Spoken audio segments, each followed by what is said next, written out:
नमस्कार मित्रों, मैं विशाल सिंह वी लर्निंग में आपका स्वागत करते हैं। कंपनी एक्ट में जैसा कि मैं प्रॉस्पेक्टस बता रहा हूं, प्रॉस्पेक्टस के विषय में मैंने कुछ अभी बताए हैं, जिसे नीचे जाकर के आप लिंक बॉक्स में देख सकते हैं। प्रॉस्पेक्टस के अंतर्गत कोई भी कंपनियां फंड राइजिंग का काम करते हैं। फंड राइजिंग के अंतर्गत deemed prospectus, self prospectus, RHP। आज हम आपको डीम्ड प्रॉस्पेक्टस के विषय में बता दिए, लिंक पे देख सकते हैं। नेक्स्ट वीडियो में मेरे RHP देखेंगे, रेड हेरिंग प्रॉस्पेक्टस। आज हम इस नए टॉपिक सेल्फ प्रॉस्पेक्टस पर चर्चा करेंगे।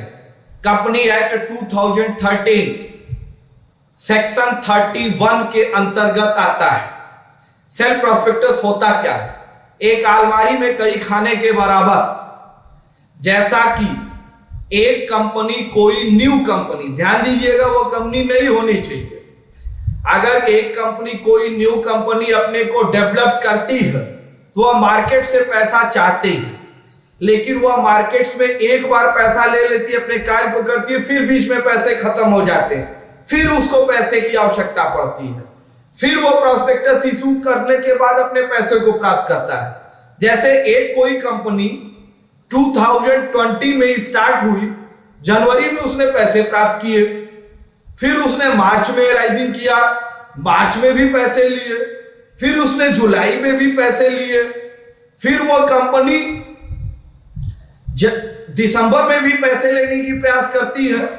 तो ऐसे प्रॉस्पेक्टस में बार बार पैसे लेने की प्रक्रिया को self prospectus company act 2013 section 31 में डिफाइंड किया गया है। इसके अंतर्गत किसी भी कंपनी को राइट दिया गया है कि वह एक वर्ष में, लेकिन न्यू कंपनी हो, कई बार अपने फंड राइजिंग पैसे प्राप्त कर सकती है। तो बात आती है कि क्या जितनी बार वो फंड राइजिंग करेगा, क्या उतनी बार कंपनी को प्रॉस्पेक्टस इशू करने पड़ेंगे? नहीं, कंपनी एक बार ही भी जो प्रॉस्पेक्टस इशू कर देगी, उसी के आधार पर वह एक वर्ष तक, अब मैं आपको बता देना चाहता हूं, अभी डिटेल्स इसमें, एक सेल्फ प्रॉस्पेक्टस आपको सेबी के यहां रजिस्टर्ड, ROC के द्वारा रजिस्टर्ड करानी पड़ेगी, जो इंफॉर्मेशन मेमोरेंडम एप्लीकेशन फॉर्म के अंतर्गत आपको सूचना देना पड़ेगा।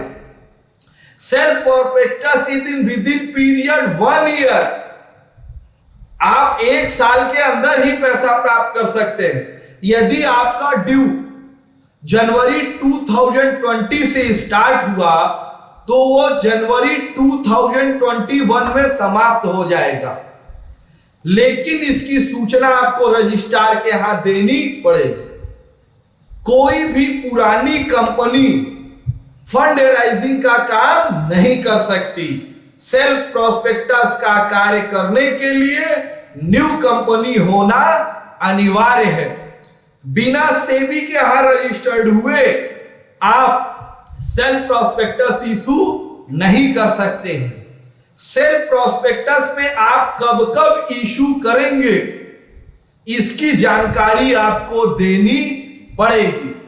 सेल्फ प्रॉस्पेक्टस में यदि आपने कोई भी एडवांस पैसा प्राप्त किया है, तो पूरा पैसा प्राप्त होने पर या तो अमाउंट एडजस्ट होगा, नहीं तो एडवांस अमाउंट आपको 15 डे के अंतर्गत वापस करना पड़ेगा। सेल्फ प्रॉस्पेक्टस को कंपनी एक्ट के अंतर्गत एक प्रकार का प्रॉस्पेक्टस माना जाता है।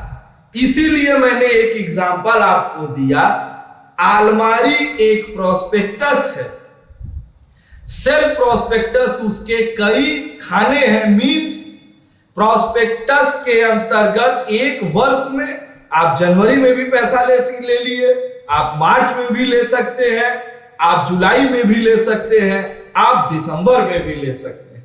तो विद इन ईयर में आप कितने टर्म में पैसा लेते हैं, यह सेल्फ प्रॉस्पेक्टस के अंतर्गत आपको डिटेल्स दिया गया। आज आपने मेरे इस वीडियो को देखा, इसके लिए मैं आपको कोट धन्यवाद कहूंगा। आप अपने हेल्थ इज वेल्थ, स्वास्थ्य को बनाए रखें। नेक्स्ट मेरा वीडियो RHP होगा, लेकिन आपसे मेरा विनम्र अनुरोध है कि आप मेरे इस एजुकेशनल चैनल V-Com E-Learning को लाइक, सब्सक्राइब एंड शेयर करें। बेल आइकन का बटन जरूर दबाएं कि जिससे मेरी कोई नई वीडियो आपको आपके नॉलेज को बढ़ाने के संबंध में आती है तो इसकी प्रथम सूचना आपको प्राप्त हो जाए। धन्यवाद।